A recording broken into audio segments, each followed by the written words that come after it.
Narinig ng lahat ang malutong na tawa ni Vanessa, ang sosyal na event organizer. Anong ginagawa ng babaeng mukhang basahan dito? Sino nag-imbita? Sigaw niya habang pinagtatawanan ng crowd si Mara, na nakatungo at pilit tinatago ang luha. Tinulak pa siya ng hotel manager. Wala kang karapatang tumapak sa red carpet na to. Muntik na siyang matumba nang biglang may boses na umalingaw-ngaw, malamig at mabagsik. Stop this nonsense! Natahimik ang lahat, napalingon, at doon nila nakita si Damian, ang bilyonaryong boss. Nanlaki ang mga mata niya habang nakatitig kay Mara. Mara? Bago ka pa lang sa channel neto, ibang kwento ni Ate Jane, istorya mo, ikwento ko. Huwag kalimutang pindutin ang notification bell at subscribe button. Ang Regalia Grand Hotel ay kumikislap sa gabing iyon. Ang lobby ay puno ng mamahaling bulaklak. Mula Europe ang mga chandelier ay nagliliwanag na parang maliliit na araw. At ang carpet ay dinadaanan ng mga kilalang personalidad. Isa itong event na hindi basta-bastang makakapasok ang ordinaryong tao. Nakarating si Mara na suot lamang ang isang simpleng puting bestida. Walang mamahaling alahas, walang mamahaling clutch bag. Ang bitbit niya ay luma at gasgas na, ngunit iyon lamang ang meron siya. Huminga siya ng malalim bago pumasok. Alam niyang hindi siya nababagay sa marangyang lugar na ito, ngunit hawak niya ang isang sobre ng imbitasyon. Good evening. Bati niya sa guard sabay abot ng sobre. Tiningnan siya ng gwardya mula ulo hanggang paa. Bago pa man niya makumpirmang imbitasyon, narinig niya na ang tawa ni Vanessa, ang kilalang event organizer. Oh my gosh! Malakas na sabi ni Vanessa sabay turo kay Mara. Sino ba tong mukhang napadpad lang mula sa Divisoria? Tingnan niyo ang damit niya. Basahan ng peg. Halakhakan ang sagot ng mga tao. Ang mga babaeng naka-designer gowns ay nagtakip ng bibig habang natatawa. At ang mga lalaking nakatuksido ay nagbubulungan. Baka caterer na naligaw. O baka tagalinis ng CR dito. Bakit siya nandito? Sa red carpet pa. Namulang pisngi ni Mara, ngunit pinilit niyang itaas ang kanyang mukha. May imbitasyon ako. Mahinahon niyang sagot. Ngunit bago pa man makita ng guard ang sobre, pumasok ang hotel manager. Isang lalaking nakaitim na suit at may suot na nameplate na kumikintab. Tumaas ang kilay nito. Miss, maling pinasukan mo. Exclusive ang event na to. Hindi basta-basta pumapasok ang kung sino-sino lang. Pero may imbitasyon po ako. Sagot niya sabay abot ng sobre. Nanginginig ang kamay niya. Nangingibabaw ang hiya sa sarili. Tiningnan lang iyon ng manager sandali. Tapos ay ibinalik sa kanya nang hindi malang binuksan. Fake to, sigurado. Hindi ka bagay dito. Nakakahiya sa mga guests namin kung hahayaan ka naming pumasok. Kaya please, umalis ka na. Itinulak siya ng marahan ngunit madiin. Napaatras si Mara, muntik nang madapa. Tingnan niyo siya, nagpipilit pa. Sigaw ni Vanessa. Hindi talaga alam ng iba kung saan sila nababagay. Girl, this is not your world. You belong sa kalsada, hindi dito. Muling naghalakhakan ng crowd. May ilang kumuha pa ng cellphone at kinunan siya ng litrato sabay sabing, pang-viral to bukas. Basahan sa red carpet. Hindi na napigilan ni Mara ang pagpatak ng luha. Pinilit niyang pinahid ito gamit ang palad, pero lalo siyang naging tampulan. Grabe, iyak pa more. Biro ng isa. Siguradong gold digger to. Baka naghahanap ng mayamang mabibiktima. Dagdag pa ng isa. Gusto niya nang tumakbo palabas, pero tila ba pinako ang kanyang mga paa sa sahig.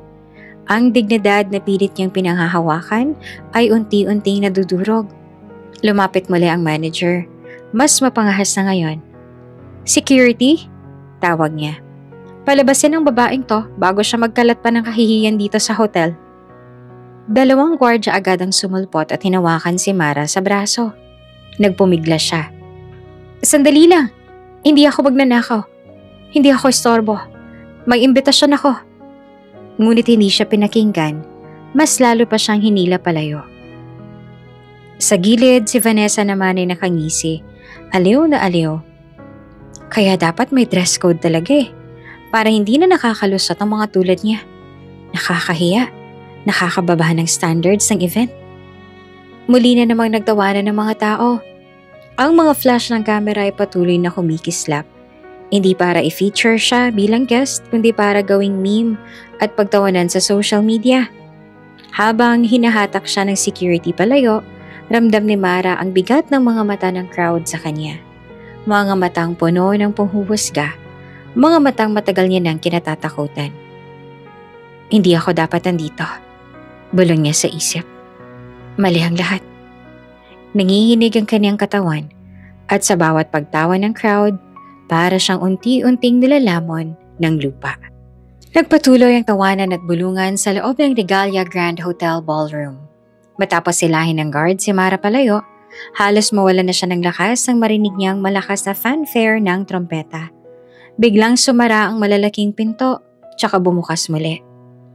Ladies and gentlemen, anunsyo ng host sa entablado, let us all welcome tonight's guest of honor, Mr. Damian Alcantara. Parang sabay-sabay na naputol ang hininga ng crowd. Tumigil ang tawanan. Ang mga bulungan ay napalitan ng paghanga. Lahat ay napatingin sa entrada, kung saan pumasok ang isang matangkad na lalaki na nakaitim na tuxedo. Si Damian Alcantara. Matikas ang tindig, malamig ang mga mata. At bawat hakbang niya sa pulang carpet ay puno ng kapangyarihan. Ang kanyang pangalan ay kinatatakutan at iginagalang sa mundo ng negosyo. May mga narinig pang bulong mula sa crowd. Grabe, siya pala mismo ang pupunta? Alcantara Group ang sponsor ng event nito, kaya siya honored guest. Napaka-handsome, kahit live. Agad na nagbigay galang ang lahat. Ang mga dati tumatawa kay Mara ay biglang nag-ayos ng postura. Ang mga babaeng sosyal ay nagkunwaring abala sa pag-aayos ng buhok. Ang mga politiko at businessman ay nag-uunahan sa pagbate. Sir Damian, good evening. Bati ng mayor, sabay abot ng kamay. An honor to have you here, Mr. Alcantara. Dagdag ng isa pang negosyante. Ngumiti si Damian ng formal. Tinanguan ng ilan at nagpatuloy sa paglalakad papasok ng hall. Ang kanyang presensya ay tila nagdala ng bigat at katahimikan. Isang aura na hindi pwedeng isnabin. Samantala si Mara ay nanatiling nasa gilid. Hawak ang kanyang bag na mahigpit. Kinagat niya ang labi at pilit nagtago sa likod ng isang poste.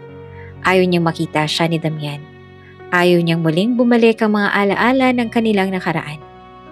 Hindi ako dapat nandito. Kailangan ko nang umalis. Tahimik siyang naglakad sa gilid ng ballroom. Umaasang makakalusot patungo sa side exit. Ngunit bago pa siya makalapit, agad siyang hinarang ng isang waitress. Miss, bawal po dito. Staff lang dumadaan sa likod. Sandali lang, pakiusap ni Mara. Uuwi na ako, hindi ako magtatagal. Tumaas ang kilay ng waitress. Kung talagang may imbitasyon ka, bakit nagtatago ka? At tingnan mo nga ang suot mo, hindi bagay dito. Umalis ka na bago ka pa makita ni Sir Damian. Nakakahiya sa kanya. Sumingit pa ang isang waiter, dala ang tray ng alak. Ang kapal din naman ng mukha ng babaeng to, no? Kanina pa siya pinag-uusapan tapos ngayon ayaw pang umalis. Baka gold digger. Hindi naman sumagot si Mara, pero mabilis ang pintig ng puso niya. Lalo niyang naramdaman ng hiya. Lalo na't naririnig niyang tawanan ng ilang socialites na hindi pa rin tapos ang pamumuna. Baka mapansin siya ni Mr. Alcantara. Kawawa naman ang boss. Kung ako security, pinaban ko na. Pinilit na tumalikod si Mara pero muli siyang sinundan ng staff. Sa bawat hakbang niya, tila ba mas lalo pa siyang hinaharang. Miss, dito ka na. Doon ang exit para sa mga hindi invited. Mariing utos ng guard na humawak ulit sa braso niya. Pakawalan niyo ako. Nanginginig ang boses ni Mara. Hindi ko kayo istorbohin. Gusto ko lang na lumabas. Ngunit sa halip na tulungan, mas pinagtawanan pa siya ng ilan, lalo na si Vanessa, na hindi pa rin tapos sa pang-iinsulto. Alam niyo, dapat turuan ng leksyon ng mga tulad niya. para wag na makaisip pang sumabay sa mundo ng mga elite. Ani Vanessa habang umisi. Nakatayo si Mara. Pinipigilang bumigay ang luha. Sa kabila ng lahat, pinilit niyang maging matatag. Pero ramdam niya, ang mismong mundong ito ay itinataboy siya. At sa gitna ng ballroom, si Damian ay nakipag-usap sa ilang kilalang tao. Ngunit may naramdaman siyang kakaiba. Parang may presensya sa paligid na hindi niya maipaliwanag. Hindi niya alam kung bakit, ngunit para bang may humihila sa kanya para lingunin ang gilid ng hall. Hindi pa niya nakikita si Mara ng buo, pero ilang hakbang na lang at ang mga mata nilang dalawa ay muling magtatagpo. Nakatayo si Mara sa gilid ng ballroom, pinipilit maging maliit sa harap ng mga mapanghusgang mata. Kahit gusto niyang lumabas, patuloy ang pagbabantay ng staff na parang kriminal siya. Ramdam niya ang bawat bulungan, bawat sulyap, bawat tawa na parang mga patalim na humihiwa sa kanyang balat. Ano ba kasing suot niya? Para siyang papasok ng simbahan, hindi naman ang party. Bulong ng isang babaeng naka-gold gown. Kung ako ang host, pinatapon ko na siya sa labas kanina pa. Dagdag ng kasama nito, sabay halakhak. Ibinaba ni Mara ang ulo. Pilit na tinatakpan ang kanyang mukha sa pamamagitan ng buhok. Ngunit mas lalo lang siyang napansin. Hoy, iyakin pala si ate. Singit ng isang binatilyong guest. Hawak ang baso ng champagne. Relax, enjoy ka na lang. Gusto mo? Itinaas niya ang baso. Tila nang aalok. Pero biglang ibinuhos iyon sa dibdib ni Mara. Oops! Kunwari gulat ng binata. Sorry, madalas ang kamay. Halakaka ng sumunod. Ang mga mata ng crowd ay tila uhaw sa eksena.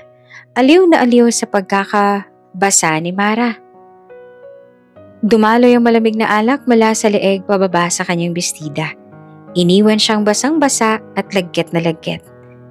Diyos ko, tingnan niyo, parang naligo sa alak. Sigaw ng isa. Walang breeding, sumama pa sa party ng mayayaman. Dagdag pa ng isa. Napaatras si Mara. Nanginginig ang kamay habang pilit pinupunasan ng bestida gamit ang maliit niyang bag.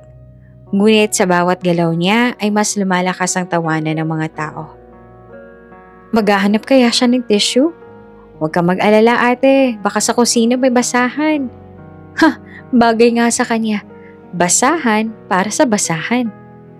Hindi na napigilan ni Mara ang pagbagsak ng luha. Hindi niya na kayang ikuble ang hiya. Gusto niyang sumigaw. Gusto niyang ipamukha sa kanila na wala silang alam sa tunay niyang pinagdaanan. Ngunit wala siyang boses sa mundong iyon. Humakbang siya palayo, nagtatangkang umalis. Ngunit sa gitna ng red carpet ay natapilok siya. Napakapit siya sa gilid ng mesa ng wine. Ngunit dumulas ang baso at bumagsak sa sahig. Nagkalat ang bubog at alak sa paligid. Ay, Diyos ko! Sigaw ng isang babae. Clumsy pa! Dagdag ng isa, sabay hagalpak ng tawa. Nakadapa si Mara sa red carpet. Nanginginig. Pilit bumabangon habang pinagtatawanan ng lahat. Ang ilan ay kumuha pa ng video gamit ang cellphone. Sayang, trending na to mamaya. Lagyan ng caption yan. Basahan sa red carpet. Hinila niya ang sarili patayo. Pinupunasan ng luha gamit ang likod ng kamay. Nanginginig ang tuhod niya at halos bumigay na ang kanyang katawan. Ngunit pinilit niyang humakbang. Umalis ka na, girl. Bulong ng isang waiter na nagmamasid. Bago ka pa tuluyang sirain dito. Pero bago siya makalabas, muling nagsalita si Vanessa. Nakatayo sa gitna ng ballroom na parang reyna. Ladies and gentlemen, malakas niyang sabi, sabay turo kay Mara. Ito ang dahilan kung bakit may dress code at invitation checking. Para hindi makasira ang mga tulad niya. Walang manners, walang class. At higit sa lahat, walang breeding. Sabay-sabay natawa at palakpak ang umalingaw-ngaw sa buong hall. Tumigil si Mara. Tumayo siya ng tuwid, pinahid ang luha at huminga ng malalim. Sa loob-loob niya, gusto niya nang sumabog. Gusto niyang ilabas ang sakit at galit. Pero pinili niyang manahimik. Dahil sa mundong ito, ang bawat salitang manggagaling sa kanya ay gagamitin lang laban sa kanya. Naglakad siya papalayo, nakatungo habang ang crowd ay patuloy sa pagtawa at pagbato ng masasakit na salita. Sa bawat hakbang niya sa pulang carpet, para siyang naglalakad sa apoy. Bawat tingin at bawat tawa ay nasusunog ang kanyang dignidad.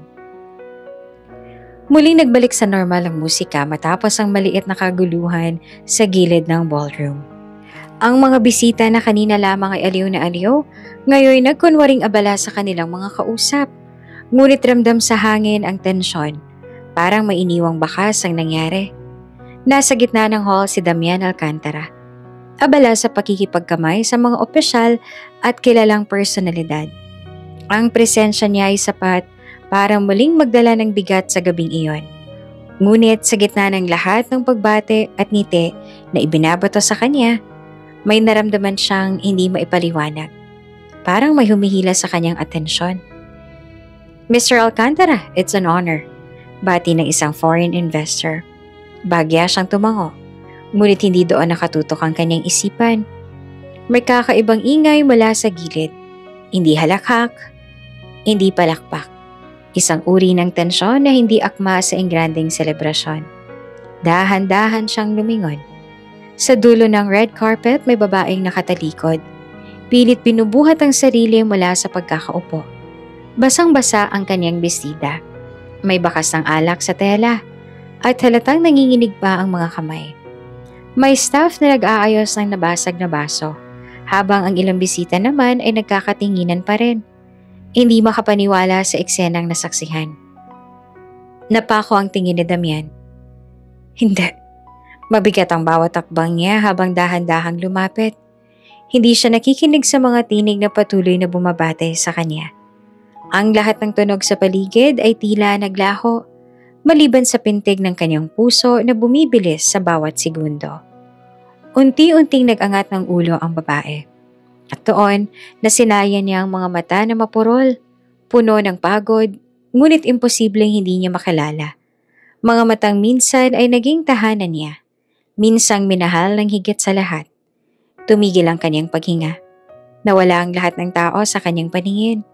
Ang tanging naiwan ay siya at ang babaeng matagal niya nang iniwasan sa kanyang alaala. Mahina, nanginginig, halos pabulong. Bumigkas siya ng isang pangalan. Mara?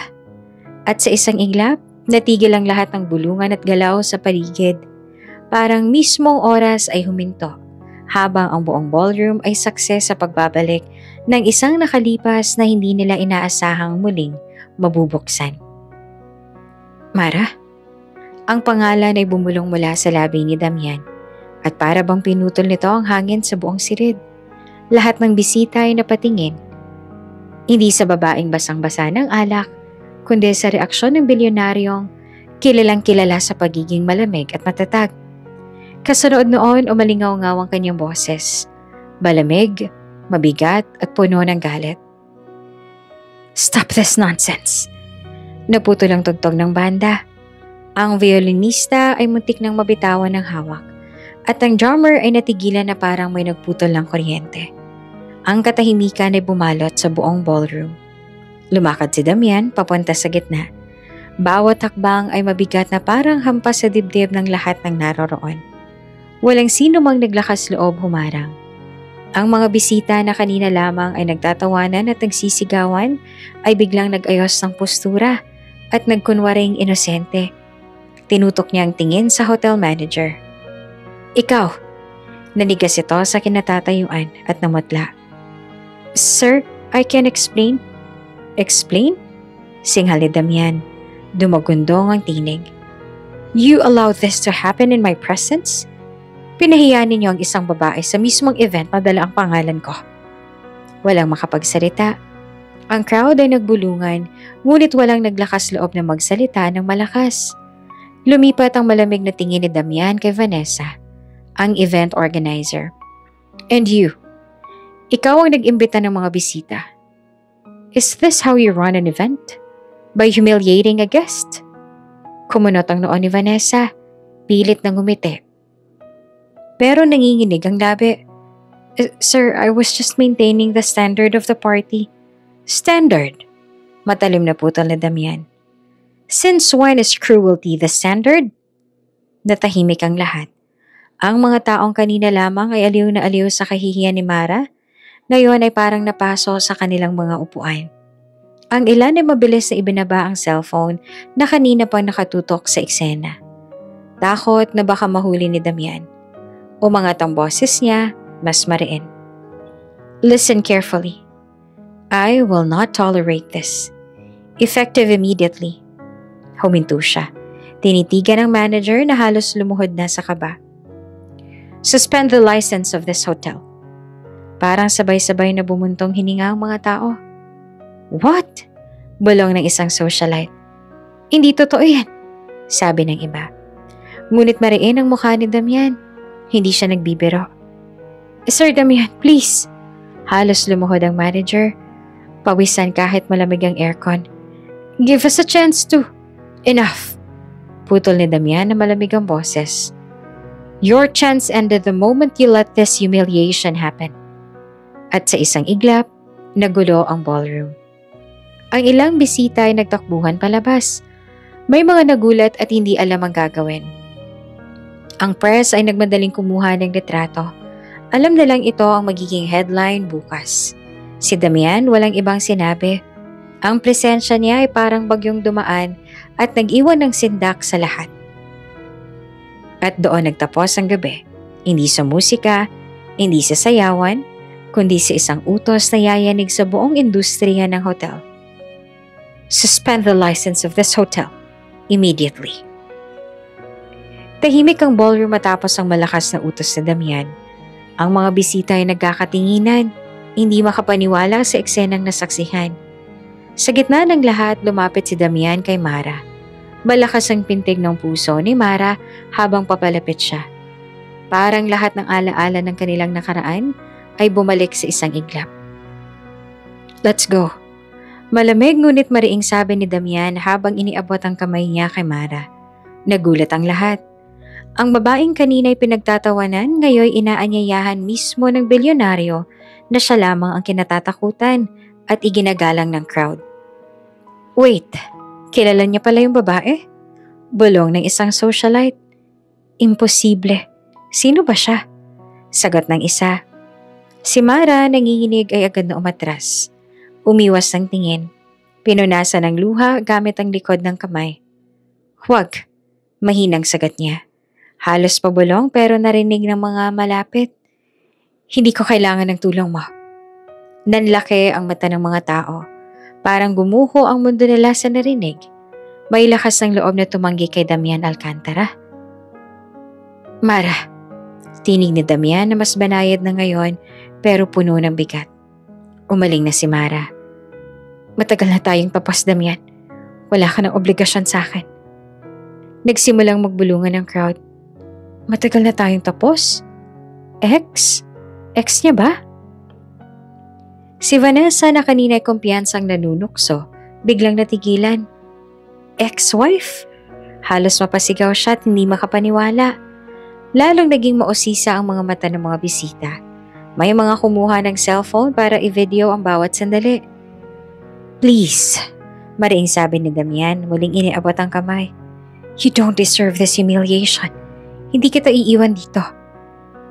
Pero umatras muli si Mara. Halos madapa sa pulang carpet. I don't need saving. Hindi ako kawawa. At lalong hindi mo na ako asawa. Ramdam ng lahat ang bigat ng kanyang titig. Parang pinalo ang dibdib ni Damian sa mga salitang iyon. Ngunit hindi siya umatras. Sa halip, siya ang lumapit pa. Hinawakan niya sa braso si Mara. Marahan ngunit mahigpit. Mara, please. Just this once, sumama ka na. Nagpupumigla si Mara. Bitawan mo ko. Malakas na ang boses niya ngayon at mas lalong nabigla ang mga tao. At doon naging malinaw sa lahat.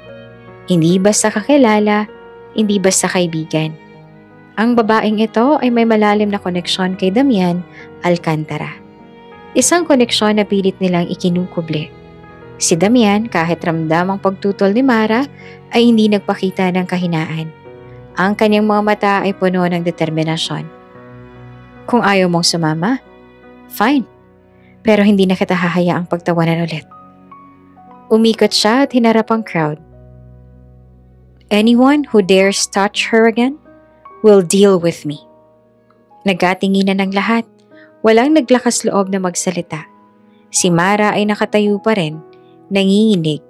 Hindi alam kung anong mas masakit. Ang muling makita si Damian o ang katotohanang hindi pa rin siya nakakalaya sa anino nito. At sa gabing yon, ang ingranding selebrasyon ay tuluyang nauwi sa isang revelasyong hindi makakalimutan ng lahat ng naroon. Ang ex-wife ng bilyonaryo ay bumalik at ipinahiya nila mismo.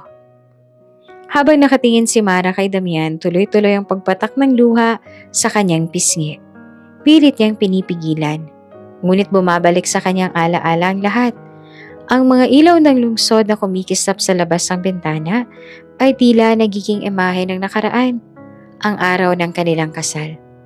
Noon sa isang maliit na simbahan sa probinsya, nakasuot si Mara ng isang simpleng puting gown.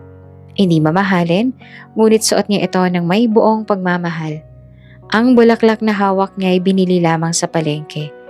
Ngunit sa kanyang mga mata, sapat na ito para maging pinakamagandang kasal. Sa harap ng altar naghihintay si Damian. Hindi pa siya bilyonaryo noon. Ngunit halata na ang tika sa talino niya. Nakabarong Tagalog. Medyo pawisan sa kaba, ngunit puno ng tuwa ang kanyang mga mata nang makita si Mara na papalapit. Ang ganda mo, bulong niya habang lumalapit ito sa kanya. Napangiti naman si Mara. Simpleng gown lang to. Hindi, tugon ni Damian, hawak ang kamay niya. Hindi ko kailangan ng marangyang kasal. Ikaw lang, sapat na. Naroon ang ilang kaibigan at kapitbahay.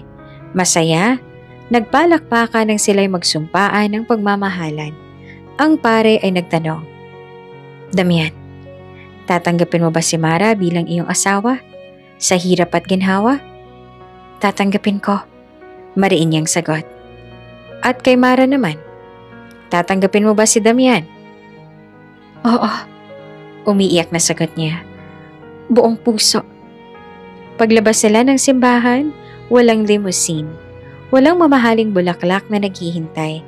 Ang meron lamang ay isang lumang kotse na hiniram ni Damian sa kanyang tiyuhin. Ngunit hindi iyon mahalaga. Magkahawa kamay silang umalis. Puno ng pangarap at pagmamahalan. Ngunit hindi nagtagal nagsimulang pumasok ang intriga. Hindi ka bagay sa kanya. Bulong ng kapatid ni Damian kay Mara noon. Wala kang maibibigay na karangyaan. Pabigat ka lang. Ang mga salita ay lumalapa nang sumali ang pamilya ni Damian sa usapan. Damian, kung gusto mong lumago ang negosyo, kailangan mong piliin ang babae makakatulong sa'yo. Si Mara, isang simpleng babae lang. Hindi niya kayang sumabay sa mundo mo. Si Damian ay pilit na lumalaban noon. Mahal ko siya. Hindi pera ang dahilan ng kasal namin. Ngunit sa bawat araw, dumadami ang bintang laban kay Mara. Kesyo, mahaba raw ang pinagmulan niya. Kesyo, wala siyang karapatan sa pangalan ng Alcantara. At sa dulo, ang mga bulong at kasinungalingan ay naging lason sa kanilang relasyon. Isang gabi nagkaroon sila ng matinding pagtatalo. Damian, hindi ko na kaya. Umiiyak na sabi ni Mara. Walang araw na lumilipas na hindi nila ako minamaliit. At pakiramdam ko, ikaw man ay nagdududa ka na rin. Huwag mong sabihin yan, Mara. Mariing tugon naman ni Damian. Ngunit ramdam niya ang bigat ng pressure mula sa kanyang pamilya. Mahal kita. Mahal, pero hanggang kailan? Kapag pinilit mo ako manatili, mas lalo lang ako masasaktan. At iyon ang huli nilang gabing magkasama. Bumalik sa kasalukuyan si Mara, hawak ang laylayan ng kanyang bestida na basang-basa pa rin ng alak. Huminga siya ng malalim. Wala na yon. Tapos na kami ni Damian. Ngunit sa kanyang puso, alam niyang hindi ganong kadali kalimutan ng nakaraan. Lumabas si Mara mula sa ballroom. Mabilis ang hakbang. Halos tumatakbo. Mahigpit ang kapit niya sa bag. Pilit tinatakpan ng dibdib na kanina pa basang-basa ng alak. Mara, wait! Sigaw ni Damian agad na sumunod. Huminto siya sa may hallway. Humarap sandali, namumula ang mga mata. Nanginginig ang labi. Ano pa bang gusto mo, Damian? Tama na. Nakakahiya na. Di ako pwedeng tumahimik. Mariin ang tinig ni Damian. Nakita ko kung paano kanila trinato. At hindi ko hahayaan na mangyari yon. Umiling si Mara, bahagyang napaatras. Para saan pa? Hindi mo na mabuburang nangyari. At lalo na, hindi mo na mabuburang nakaraan natin. Sa di kalayuan may mga bisitang nakatambay, nagbubulungan. Siya pala yung ex-wife? Kaya pala ganyan ang reaksyon ni Mr. Alcantara. Hindi ko akalain. Ordinaryong babae lang pala. Ramdam ni Mara ang bigat ng bawat bulong. Para bang muli siyang binabato ng tingin.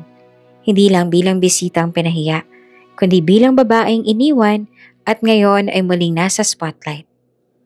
Mara, lumapit si Damian. Bagal at para hindi siya matakot. Pakinggan mo lang ako. Kahit sandali. Umiling siya at mabilis na pinahid ang luha. Hindi ko na kayang ulitin lahat. Ayoko nang balikan. Pero kailangan ko magpaliwanag. Aniya ng mariin, puno ng bigat ang boses. Hindi lahat ng iniisip mo noon ay totoo. Napapikit si Mara, mariing umiling. Damian, please, enough. Hindi ako bumalik para sa'yo. At hindi ko kailangan ng tulong mo. Mabigat ang katahimikan. Ang ilang bisita ay tumigil na sa bulungan at lantaran ng nakikinig. Sabik sa bawat salitang lumalabas sa kanilang bibig. Humigpit ang panga ni Damian, ngunit hindi siya sumigaw. Sa halip, marahan niyang ibinaba ang tinig. Kung ayaw mong tulungan kita, fine. Pero kahit hindi mo aminin, kita ako sa mga mata mo. Nasasaktan ka. Napalunok si Mara. Bago pa man siya muling umiyak, mabilis siyang tumalikod at naglakad palayo. Iniwan niya si Damian na nakatayo sa hallway. Pinagmamasa ng papalayong anino ng babaeng minsan ay buong puso niyang minahal. At sa paligid nila, ang bulungan ng crowd ay unti-unting lumakas. Ex-wife nga. Totoo pala. Skandalo tubo ka sa dyaryo, sigurado. Kinabukasan, maagang nagtipon-tipon ang mga miyembro ng hotel board sa isang malaking conference room. Tahimik ang lahat. Bawat isa ay nakatungo habang hinihintay ang pagdating ng taong kinatatakutan nila. Bumukas ang pintuan. Pumasok si Damian Alcantara. Dalang malamig na presensya na agad nagbigay bigat sa sirid. Nakasunod sa kanyang dalawang abogado at ang kanyang executive assistant. Good morning, Mr. Alcantara. Bati ng chairman ng board na nanginginig ang tinig. Good morning. Malamig na ulit naman ni Damian. Umupo siya sa dulo ng mesa. Nilapag ang folder na dala. After what happened last night, you still have the audacity to greet me like nothing happened? Nagkatinginan ng mga board members, walang makasagot. Binuksan ni Damian ang folder. Sa loob ay mga larawan mula sa party. Kuha ng media at ng mga bisitang nakasaksi. Nakita nilang muli si Mara, basang-basa ng alak. Pinagtatawanan habang ang manager at staff ay walang ginawa. This, mariing sabi ni Damian ay tinuro ang litrato, happened inside your hotel, under your watch. Sir, we apologize. Putol agad ni Damian ang isa. Apology won't fix, mariin ang tinig niya. I will make this clear. Everyone involved in humiliating that woman will be held accountable. From your manager, down to the last staff who stood and watched. Tahimik ang buong mesa. Ramdam nila ang bigat ng bawat salita. Effective today, dagdag ni Damian. The manager is suspended indefinitely. HR will process the termination of staff proven to have taken part. And as for this hotel, tumigil siya. Tinitigan ng chairman. You are under review. Your license will be suspended until further notice. Halos mapasigaw ang chairman. Sir, kung masususpende po kami, mawawala ang tiwala ng mga investors. Exactly. Putol muli ni Damian. Malamig na ang tono. This is the price of negligence. Kung hindi nyo kayang pangalagaan ang basic dignity ng tao, hindi kayo karapat-dapat sa pangalan ng industriya. Walang nakasagot. Ang ilan ay napayuko na lamang. Ramdam ang kahihiyan. Sa mga news outlet at social media, pumutok ang balita. Bilyonaryo, ipinahinto ang operasyon ng Regalia Grand Hotel matapos ang iskandalong pambabastos. Ex-wife ni Alcantara pinahiya sa party. Crowd shocked. Hotel industry in crisis. Alcantara Group maglalabas ng mas mahigpit na standard. Nag-viral ang mga litrato ni Mara habang nakayuko sa red carpet. At si Damian na nakatayo sa gitna ng ballroom na parang isang hari na nagbaba ng hatol. Sa business world kumalat ang kaba. Ang ilang investors ay nagpanik. Ang mga kalaban ni Damian ay nagtatawanan sa sidelines. Ngunit ang mga kakampi niya ay nagpadala ng mensahe ng suporta. Sir Damian, just set the bar higher again. Hindi birong makalaban siya. Sa kanyang opisina nakatayo si Damian sa harap ng malaking salamin, nakatingin sa city lights. Tahimik siya, ngunit sa loob-loob niya, hindi lang galit ang nararamdaman. May kirot, may alaala. Mara, bulong niya na halos pabulong. Bakit kailangan pa kitang makita ulit sa ganitong paraan? Hating gabi na makarating si Mara sa kanilang inuupahang maliit na apartment. Mabilis niyang isinara ang pinto at sandaling sumandal. Parang doon lang niya nailabas ang bigat na kanina pang kinikimkim. Mommy? Sigaw ng isang munting tinig.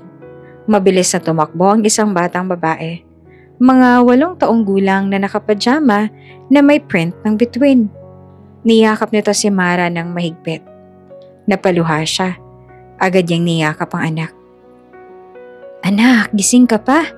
Di ba sabi ko matulog ka na? Hindi ako makatulog, Mommy. Nag-aalala ako, ang tagal mong umuwi. Sagot ng bata sabay turo sa maliit na orasan sa dingding. Napangiti si Mara kahit ramdam ang pagod. Sorry, baby. Mommy just had a hard day. Hinaplos ng bata ang kanyang bestida na may bakas pa ng natuyong alak. Mommy, bakit basa yung damit mo? May nangyari bang masama? Mabilis siyang itinagong hiya. Oh, wala baby, nadapa lang si Mommy pero ayos lang ako. Umiling ang bata. Pinisil ang kamay niya. Mommy, promise mo ha, hindi ka naiiyak? Napahinga ng malalim si Mara sabay haplos sa buhok ng anak. Promise anak, para lang sa'yo, hindi na ako iiyak. Umupo sila sa maliit na sofa. Kinuha ng bata ang drawing pad nito at ipinakita kay Mara. Mommy, tingnan mo. Ginawa ko to habang hinihintay kita. Nakita niya ang guhit ng isang masayang pamilya. Isang babae, isang maliit na bata, at isang lalaki na nakasuot ng suit na may hawak na briefcase. Napakurap si Mara. Anak, sino to? Tinuturo niya ang guhit ng lalaki. Si Daddy. Inosenteng sagot naman ng bata. Sabi ng teacher ko, dapat kompleto daw ang family drawing kaya nilagay ko si Daddy kahit hindi ko pa siya nakikita. Parang tinusok ang puso ni Mara. Mabilis siyang tinago ang drawing sa dibdib. Anak, hindi mo na kailangan ng Daddy para maging masaya. Nandito si Mommy. Ngumiti naman ang bata, ngunit may lungkot sa mga mata. Pero Mommy, lahat ng classmates ko may Daddy. Ako lang ang wala. Hindi na nakasagot si Mara. Yumakap na lang siya ng mahigpit sa anak. Pilit tinatago ang katotohanan. Sa kanyang opisina, si Damian ay nakaupo pa rin. Hawak ang isang baso ng alak ngunit hindi niya iniinom. Paulit-ulit na bumabalik sa isipan niya ang mukha ni Mara. Basang-basa, nakatungo, umiiyak. May mga tanong na hindi niya mabura. Bakit siya bumalik? Anong tinatago niya? Ngunit ni minsan, hindi niya naisip na may isang batang naghihintay sa maliit na apartment. Batang may parehong anyo ng kaniyang mga mata. Maaga pa nang magkita si Damian at Mara sa isang cafe na malapit sa opisina niya. Hindi na ito isang engranding ballroom. Isang simpleng lugar na may amoy ng bagong giling na kape, mga taong abala sa laptop at tahimik na musika sa background. Ngunit para kay Mara, ang simpleng cafe na iyon ay parang korte kung saan siya huhusgahan muli. Pumasok si Damian, diretso ang lakad, seryoso ang mukha. Nakaupo na si Mara sa isang sulok, nakayuko at mahigpit na hawak ang bag. Mara, malamig niyang bate. Hindi siya sumagot. Sa halip ay tumingin siya sa bintana, pilit iniiwas ang mga mata. Umupo si Damian sa tapat niya. Ilang segundo silang parehong tahimik. Tanging tik-tak ng wall clock ang maririnig. Sa huli, siya ang bumasag ng katahimikan. Bakit ka bumalik? Bahagyang lumingon si Mara. Diretso ang titig pero nanginginig ang tinig. Hindi ako bumalik para sa'yo, Damian. Then why? Madiin na tanong niya. Nakasandal pero matalim ang mga mata. You could have stayed away. Pero bumalik ka. At pinayagan mong mangyari ang lahat ng kahihiyang iyon sa harap ko. Bakit? Humigpit ang hawak ni Mara sa bag. Umangat ang dibdib niya sa bigat ng hininga bago siya nagsalita. Dahil wala akong choice. Nandito ako para sa anak ko. Natigilan si Damian. Para bang biglang naglaho ang lahat ng ingay sa paligid. Anak? Ulit niya. Mababa ang tinig. Halos hindi makapaniwala. Tumayo si Mara. Mabilis na kinuha ang scarf sa bag at isinukbit sa leeg na parang proteksyon. Ayaw niyang makita ni Damian ang emosyon sa kanyang mukha. Tama na, Damian. Hindi ko na kailang ipaliwanag lahat sa'yo. Basta tandaan mo, hindi ikaw ang dahilan ng pagbabalik ko. Mabilis siyang naglakad palabas ng cafe. Naiwan si Damian na nakatingin. Nanilisik ang mga mata, ngunit halata ang pagkabigla. Para sa anak niya? Bulong niya sa sarili, hindi siya makagalaw. At sa unang pagkakataon, matapos ang maraming taon, si Damian Alcantara, ang bilyonaryong hindi natitinag ng kahit anong problema sa negosyo, ay natigilan sa dalawang salita. Anak ko. Nasa loob ng opisina si Damian, malapit ng maghating gabi. Tahimik ang buong palasyo ng kanyang kumpanya, ngunit gising pa rin ang ilaw sa kanyang mesa. Nakahawak siya sa isang folder ng dokumento, pero hindi iyon ang laman ng isip niya. Sa mesa, nakapatong ang cellphone niya na may litratong ipinadala ng isang investigator na inutusan niyang sundan si Mara. Dahan-dahan niyang binuksan. Isang litrato ng batang babae. Nakangiti, hawak ng isang stuffed toy. Nakatayo sa harap ng maliit na paaralan. Napalunok si Damian. Inilapit niya ang screen. At unti-unting nanlaki ang kanyang mga mata. Ang hugis ng mukha. Ang mata. Maging ang manipis ng ngiti. Parang salin mula sa kanyang pagkabata. Imposible. Bulong niya. Pumasok ang kanyang assistant. Si Ramon, dala ang ilang files.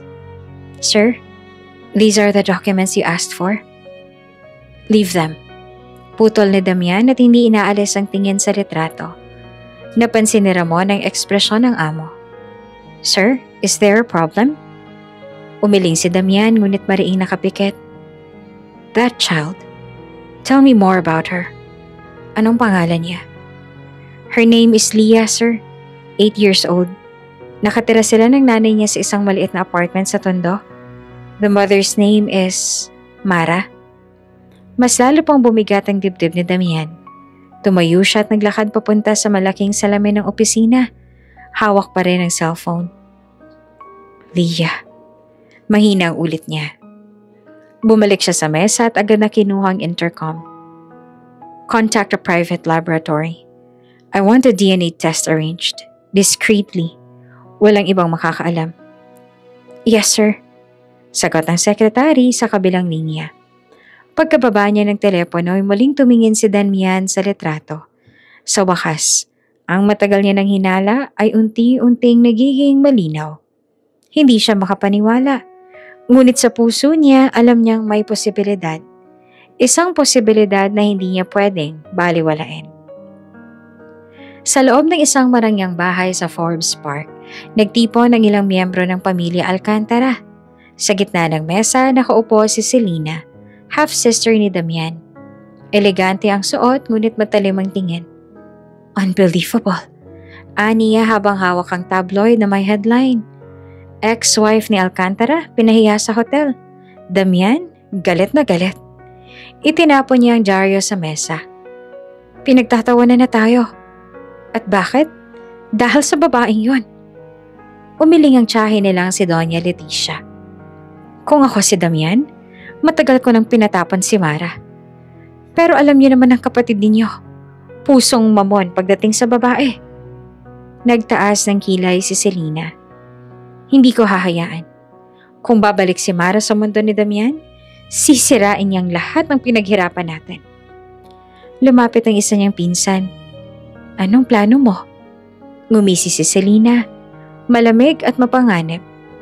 Simple. Kung kahihiyan ang bumalat sa kanya dati, dodoblehin natin ngayon. Sisirain natin siya sa mata ng publiko at pati sa mata ni Damian.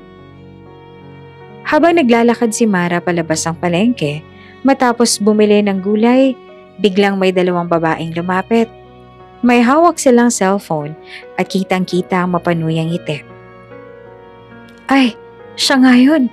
Yung ex-wife daw ng bilyonaryo. Pero tingnan mo, namamalengke lang. Ang cheap. Kinuhaan siya ng litrato nang walang paalam. Smile ka naman para trending ulit. Napaurong si Mara. Itinago ang mukha gamit ang echo bag. Please, wag niyo na akong gambalain. Ngunit hindi siya pinakawalan. Sige na, magpanggap ka ulit na sosyal para makita ng lahat kung gaano kang kadesperada. Mabilis siyang umalis palayo, nanginginig. Umuwi siya ng halos mabitawan ang mga pinamili. Makalipas ang ilang oras, kumalat na ang litrato ni Mara. Ex-wife ni Alcantara namamalimos sa palengke. Kung siya talagang asawa ng bilyonaryo, bakit ganitong itsura niya? Mabilis ang mga naging komento. Gold digger na bigo. Naghahanap lang yan ng simpatiya. Wala nang karapatang bumalik yan sa buhay ni Damian. Binasa pa ni Mara ang ilan. Nanginginig ang kamay, pinikit niya ang mga mata at halos ihagis ang cellphone. Nagtrending na. Masayang sabi ng pinsan niya. Hawak ang laptop. Lahat ng tao pinagtatawanan ulit si Mara. Mission accomplished. Ngumisi si Selena. Sabay tiklop ng braso. Hindi pa tapos. Next time, sisiguraduhin kong mismong si Damian ang madidismaya sa kanya. Tahimik ang gabi. Nakatulog na si Leah. Mahigpit na yakap ang stuffed toy. Si Mara nakaupo sa gilid ng kama, nakatanaw sa anak. Pumatak ang luha niya. Hanggang kailan ko kakayanin to? Bulong niya sa sarili. Maagang nagpunta si Damian sa pribadong klinika. Nasa kamay niya ang sobre na kanina pa niya gustong buksan, ngunit pinili niyang hintayin ang doktor. Pagpasok ni Dr. Salcedo, seryoso ang mukha nito. Mr. Alcantara, tapos ng pagsusuri. Narito ang resulta ng DNA test. Iniabot nito ang dokumento. Mabigat ang dibdib ni Damian habang binubuksan ng sobre. Tumama agad sa mata niya ang linyang nakabold. Probability of paternity, 99.9%. Napatigil siya. Para bang lahat ng tunog sa paligid ay nawala.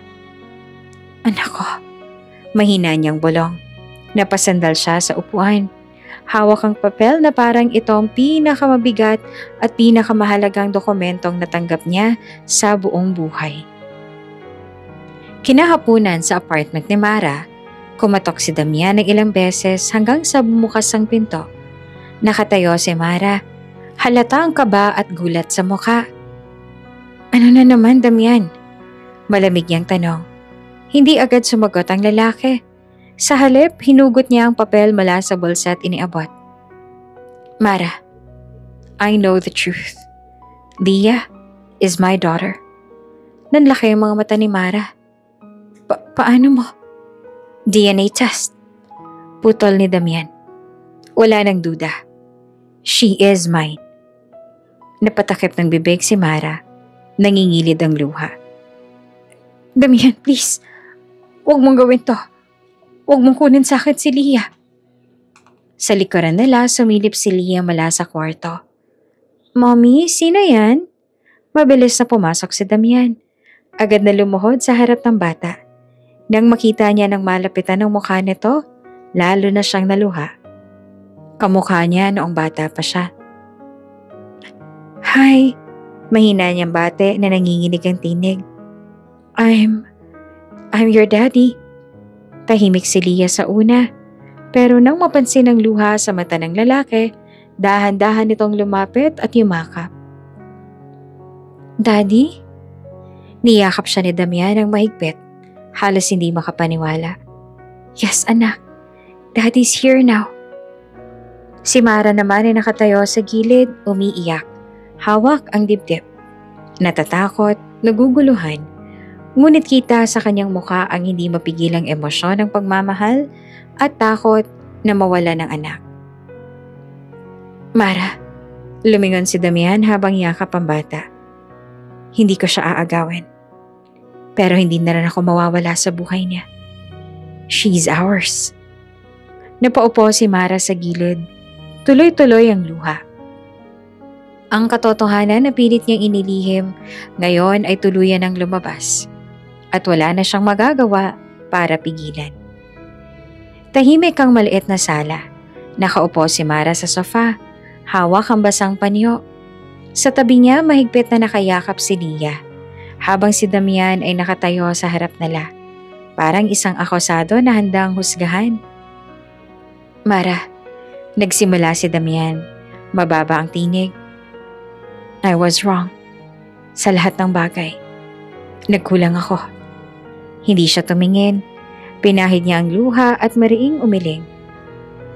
Hindi mo na mababawi ang lahat ng nangyari.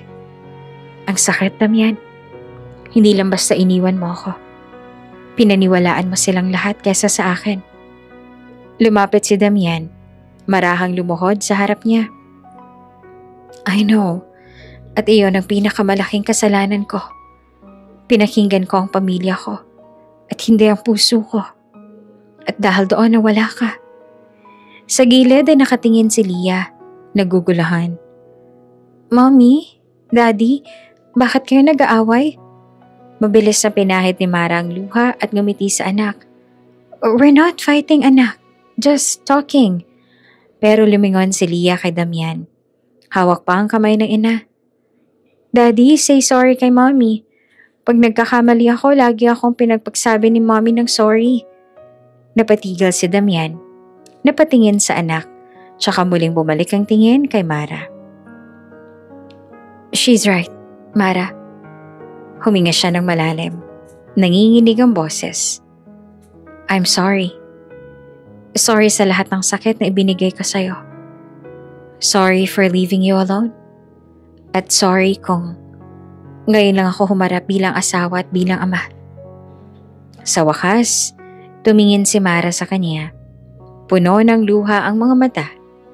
Ngunit hindi maitago ang lungkot at ang pagmamahal na pilit niyang ikinukubli. Damian, mahina niyang bulong. Ang daming taon nang nawala.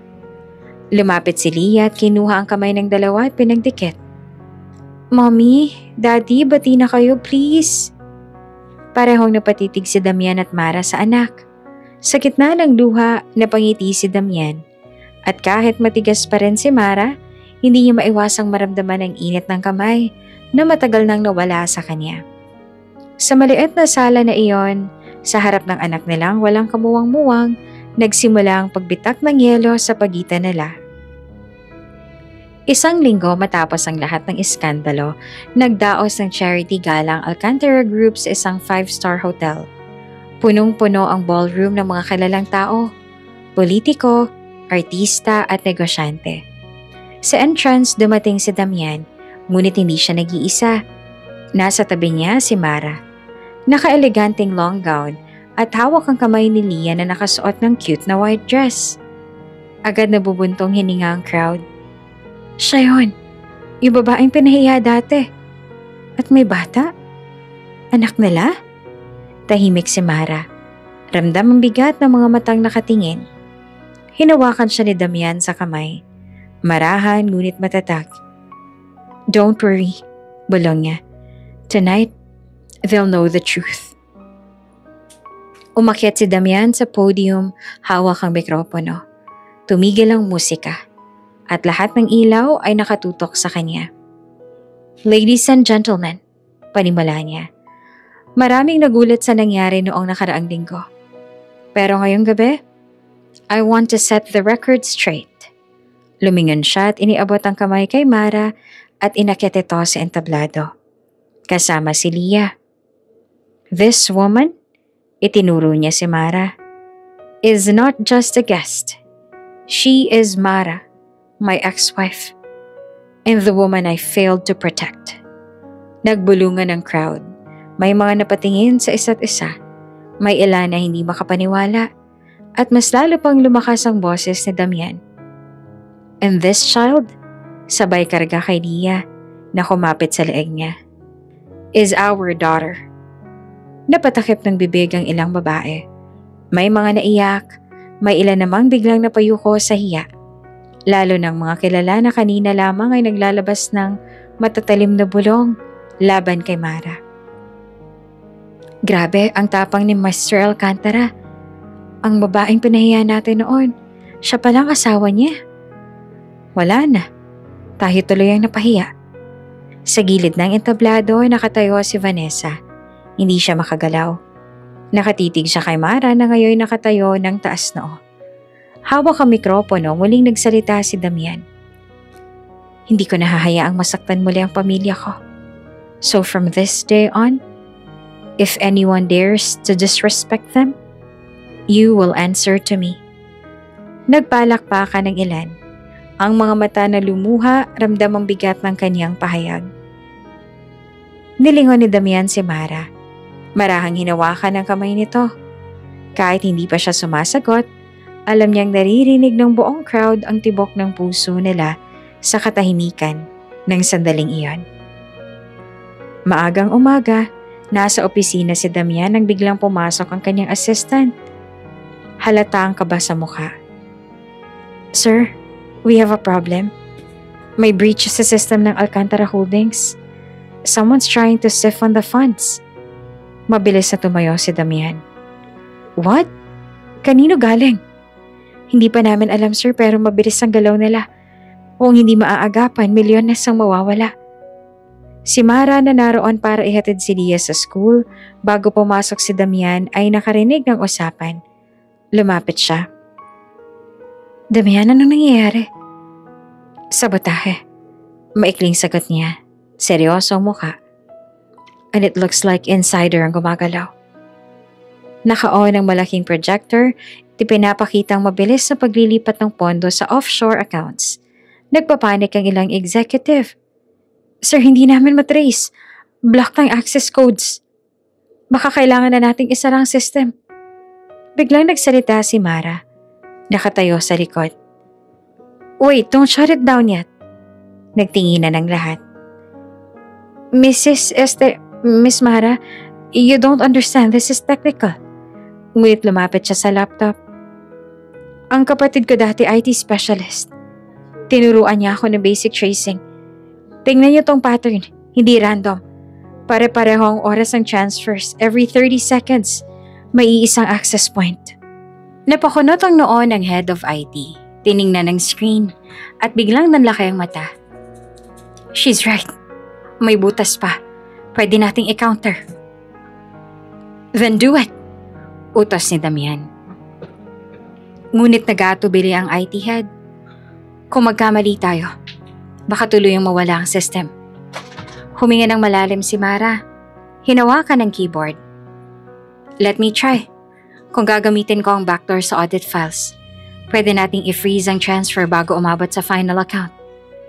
Napatitig sa kanya si Damian. "Are you sure?" Matatag ang tingin ni Mara. "Yes. Trust me this time." Mabilis ang daliri ni Mara sa keyboard.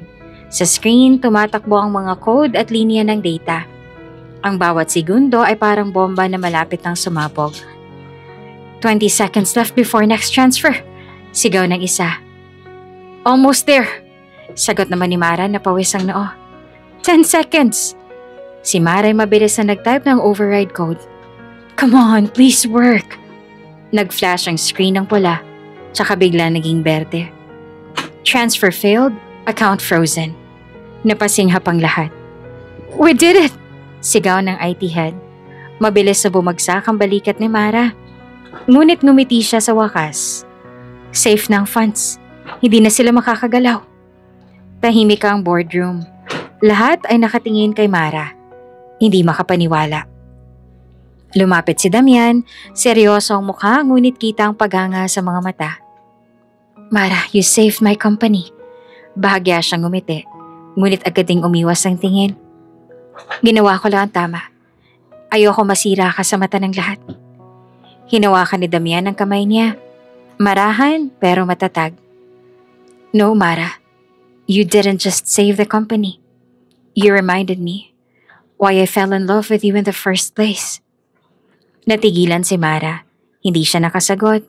Ngunit sa loob-loob niya, ramdam niyang totoo ang bawat salita. Hapon sa isang hardin na pinalamutian ng puting bulaklak at maliit na ilaw, tahimik na naglakad si Mara. Hawak ang kamay ni Lia. Hindi niya alam kung bakit sila dinala ni Damian doon, pero ramdam niyang may kakaiba. Pagdating nila sa gitna, nakita niya si Damian. Nakasuot ng simpleng suit, nakaluhod at may hawak na maliit na kahon. Damian? Bulong ni Mara. Natigilan sa kinatatayuan. Lumapit si Lia. Masayang ngiti sa mukha. Mommy, may surprise si Daddy. Binuksan ni Damian ang kahon. Isang singsing na kumikislap sa ilalim ng araw. Tumingala siya, diretsong tinitigan si Mara. Noong una kitang panakasalan, dala ko ang pangarap at pagmamahal.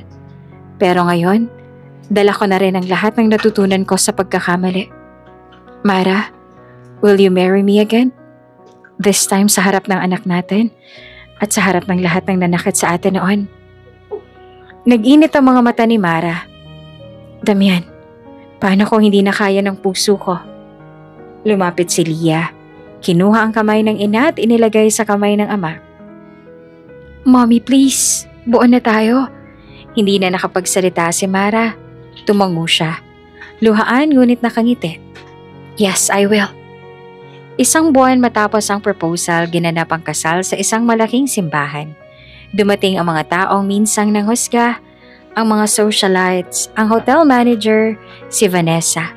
Ngunit ngayong araw hindi para manlait kundi para maging saksi. Habang naglalakad si Mara sa aisle, nakagaon siya na simple ngunit elegante. Nasa unahan naman si Damian at Lia, parehong nakangiti at naghihintay. Pagdating sa altar, nagtagpo ang kanilang mga kamay. Damian, sabi ng pari, tatanggapin mo ba si Mara bilang asawa? Muli, sa hirap at ginhawa. Mariing tumingin si Damian sa mga mata ni Mara. Oo, at ngayong alam ko na ang halaga niya, hindi ko nahahayaang mawala pa siya. Mara, tanong ng pare, tatanggapin mo ba si Damian? Huminga siya ng malalim. Tumingin kay Lia at saka kay Damian. Oo, sapagkat sa kabila ng lahat, siya pa rin ang tahanan ko. Nagpalakpakan ng buong simbahan. Ang mga dating nanlait ay napayuko. Ang iba hindi napigilang maiyak. Matapos ang kasal, nagtipon ang lahat sa hardin. Habang nagsasayaw si Damian at Mara kasama si Lia, lumapit ang press. Sir Damian, any message? Tumingin siya kay Mara sabay hawak sa kamay nito. Minsan, ang babaeng pinahiya ng mundo, siya rin ang magpapabagsak sa kanilang kayabangan. Niyakap niya si Mara at si Lia at sa wakas, buo na ang kanilang pamilya. Kung bago ka pa lang sa channel neto, ibang kwento ni Ate Jane, istorya mo, ikwento ko. Huwag kalimutang pindutin ang notification bell at subscribe button.